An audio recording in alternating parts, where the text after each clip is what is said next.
40% gig workers की कमाई 15,000 से कम। इकोनॉमिक सर्वे में मिनिमम अर्निंग तय करने की सिफारिश। वेटिंग पीरियड के पैसे देने का सुझाव। संसद में 29 जनवरी को पेश किए गए इकोनॉमिक सर्वे में गिग इकोनॉमी पर चिंता जताई गई है। सर्वे के मुताबिक भारत में लगभग 40% गिग वर्कर्स यानी फूड डिलीवरी, क्विक कॉमर्स और अन्य प्लेटफॉर्म से जुड़े कर्मचारियों की महीने की कमाई 15,000 रुपए से भी कम है।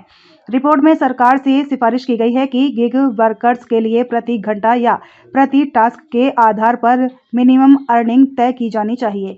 इसके अलावा काम के इंतजार के दौरान लगने वाले समय के लिए भी पेमेंट दिए जाने का सुझाव सर्वे में दिया गया है।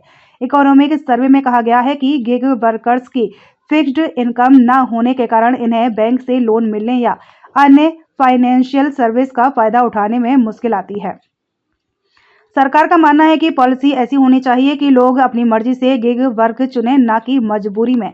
सर्वे में उन प्लेटफॉर्म्स की भी आलोचना की गई है जो एल्गोरिदम के जरिए काम बांटते हैं। ये एल्गोरिदम ही तय करते हैं कि किसे कितना काम मिलेगा, परफॉर्मेंस कैसी है और कमाई कितनी होगी। इस कंट्रोल की वजह से वर्कर्स पर काम का दबाव बढ़ गया है।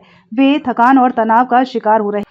देश में गिग वर्कफोर्स बहुत तेजी से बढ़ रही है। वित्त वर्ष 2021 में गिग वर्कर्स की संख्या 77 लाख थी, जो वित्त वर्ष 2025 में 55% बढ़कर 1.2 करोड़ पहुंच गई है। फिलहाल कुल वर्कफोर्स में इनकी हिस्सेदारी 2% से ज्यादा है। अनुमान है कि साल 2029-30 तक नॉन एग्रीकल्चर सेक्टर की कुल नौकरियों में गिग वर्क की हिस्सेदारी 6.7% हो जाएगी।